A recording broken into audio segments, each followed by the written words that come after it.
Debbie Meyer, registered licensed dietitian in the Student Recreation and Wellness Center and the Student Health Center. Welcome today. Health is really defined as, in the dictionary, as a condition of being sound in body, mind, and spirit, especially freedom from physical disease or pain. It was really interesting when I'm asking the staff and I'm asking the students what they felt health was. And most of them were saying that, rather than defining it as one thing, they just said it's really a combination of feeling great, looking great, and having enough energy. So many people rely on the media sites. What does social media say? What should we look like? What type of size should we be? What shape should we be? That we really start to lose ourselves. And it's really important that we gain that back. Look at our own size. Look at the genetics that we have. For example, if you come from a large frame family, oftentimes you're going to be large frame just by the genetic predisposition.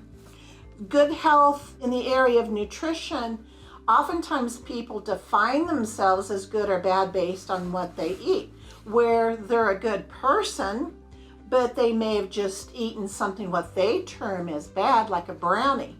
When you go to define yourself based on what you've eaten, it's so black and white. For example, you ate a brownie, it tasted good, you were in a social situation that you really enjoyed. So trying to get rid of the negative words that you're using or putting on a certain food or a certain food group. It's important to remember too that we eat a variety of foods. We're not defined by a specific food group. Well, I'm a carb eater, I'm a protein eater, I'm on a high protein diet, for example, eliminating some other foods. Eating will not cure a breakup. It's a deterrent, just taking some time to be away from the situation that it's in. For example, if you decide, well, I'm going to go out and I'm going to have a large meal, you're not a failure because you ate a large meal, you just ate a large meal and you get back on track. Oftentimes you can look at yourself as consuming different foods or a variety of food, a certain specific type, again, like I said, is good or bad, when in essence we need a variety. Sometimes we think we have a lapse in judgment, and that's okay, versus a collapse where you've given up everything that you're doing. We're so highly individualized, so we can't really say, oh, the perfect size is a size 3, no matter what media has to say. Our wrappers are all different. By wrapper, I mean our exteriors, different colors, different shapes, different sizes. Food is often defined as the enemy by some people. They don't want to eat, for example, it's just one more chore, when food is really nourishment to our body. Health is a combination of different lifestyles, incorporating making wiser nutrition decisions, adding exercise would be a part of a lifestyle, stress management techniques, for example, meditation, avoiding smoking, vaping, and any type of tobacco. We do know that the negative effects of those products they can have in our health, and oftentimes can be detrimental on down the road, and maybe not right now. There's no perfect food, there's no perfect way to eat, there's no perfect diet. Nothing is perfect in our world. A healthy diet is really one that involves a lot of different foods. It's, for example, consuming a new cultural dish. It might be sampling having a dish that's cold rather than hot, like cold soup. So our senses of texture, taste, our texture, the smell, the aromas, and most of all the eye appeal of our food that's going to really control our eating or direct us down a path. 3 key components to a healthful diet include variety, moderation, and balance. When you're looking at variety, a good guide is the Harvard plate or the USDA My Plate to give you a good example of the different food groups that compose a healthful diet. The fruit group, vegetables, so half your plate fruits and vegetables. A serving is really easy. If you take a look at a baseball, the vegetables serving a baseball, but leafy greens, we're looking more at about 2 cups of leafy raw greens. because your salad is composed of a lot of water and air.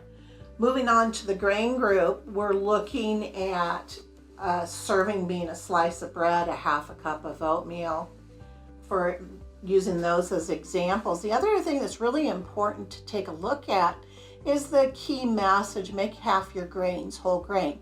So it's saying, if you don't like brown rice, fine, don't eat brown rice, eat white rice. Try to make some of your other grains like pasta and cereals whole grain.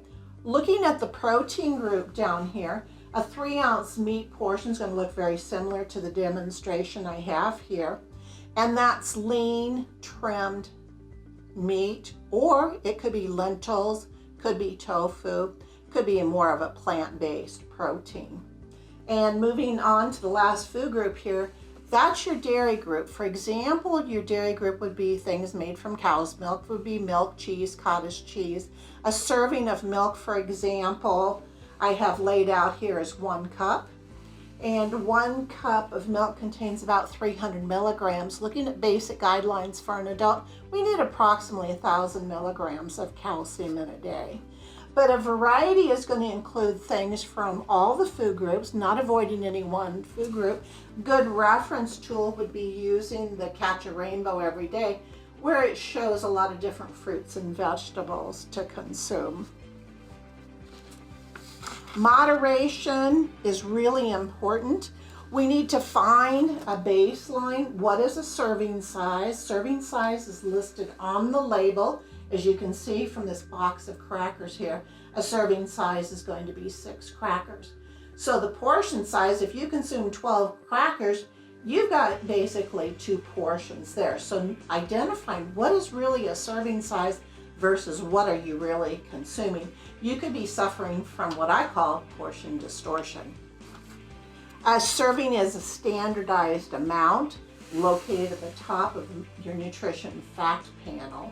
And a portion is what you're eating, just to emphasize. Balance is important. So we're looking at balance not only from the foods that we eat, but the balance in your life. Are you balancing your school, your work, the things that you have to do around the house? Maybe you have children. Try to balance that with time for yourself or for stress management and relaxation, trying to find a good balance so your stress level is not so high. Look at the quality of your life. Some tools that you might want to incorporate are to develop a menu, maybe with the family, maybe to develop a menu with your roommate, or just a menu for yourself for a couple of days. Come up with a menu, use the My Plate or the Harvard Guide to plan your menu, and then develop your shopping list from there after you've done some inventory in your freezer, your refrigerator, and maybe even in your pantry. But by doing the shopping list, it's going to save you time at the grocery store. Then learn how to meal prep. Meal prep, of course, is being thrown around the terms every day now, but meal prep is really just taking whatever you've planned for the meal and cooking it and portioning it out. For example, I recommend to meal prep 2 meals. So you might have chicken in a crock pot. You might take a beef roast, throw it in the oven with some vegetables.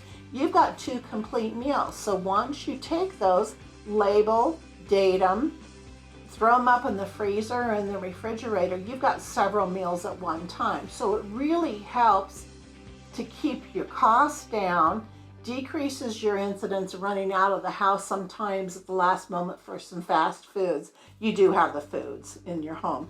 Incorporate movement or exercise. The American College of Sports Medicine has some great ideas on how to incorporate exercise into a healthy lifestyle. If you have underlying medical conditions, please check with your medical provider.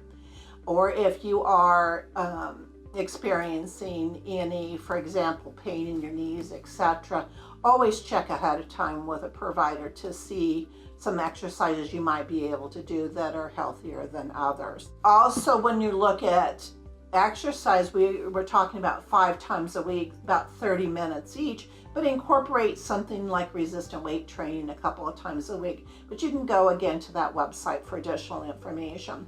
When you want to incorporate exercise, movement, or activity, it should be part of your lifestyle. It should be fun. It should not be something that you really are trying to avoid instead of incorporate. But you can always check over at the Student Recreation and Wellness Center, see what classes we have available. See also too, if you're interested in personal training, you can come out into the rec center and check all that out. Stress management can be incorporated, but it does take some practice if you're trying to learn relaxation. The counseling center, we call it CAPS, on the 3rd floor in our rec center, has great classes and also individual counseling if your stress level is becoming out of control. When we look at changing some of our behaviors, one thing that's important is to look at what we've done and not what we still have to do, but to give yourself some self-praise for the things that you have. And you might want to list a support person, a roommate. It's important too that you do practice mindfulness. So be mindful of what you have on your plate. Be mindful of the portion that you're eating. Be mindful of the colors, flavors, textures, some of the key nutrients, and some of the foods maybe that you're not eating that you do want to incorporate into your diet. Intuitive eating, for example, is taking mindfulness and then incorporating those emotions that surround eating, identifying hunger cues and satiety. Those, sometimes there's different triggers that cause us to eat or to actually undereat. So looking at both of those. To improve your health, really it takes some planning. It doesn't come natural for a lot of people. Start with small, manageable goals. Plan ahead for your success. So what do you want to do? How are you going to do it? Is there somebody that can help you? Are there other tools or techniques that you want to learn? For example, YouTube for cooking principles. Going into Google, Googling an easy recipe to add to your recipe collection. Prepare ahead. Like I said, try to prepare maybe a 3-day menu. Get that grocery list going. Go shopping when it's safe to go out. And when you're meal prepping, just make sure that you're doing it safely and you're doing it where you can freeze, refrigerate the items that you are preparing. Thank you for your attention and take time to digest the information I've provided for you. If you have any questions, you want to set up an appointment with a registered dietitian, that's me. Call 702-895-3370. Have a great day.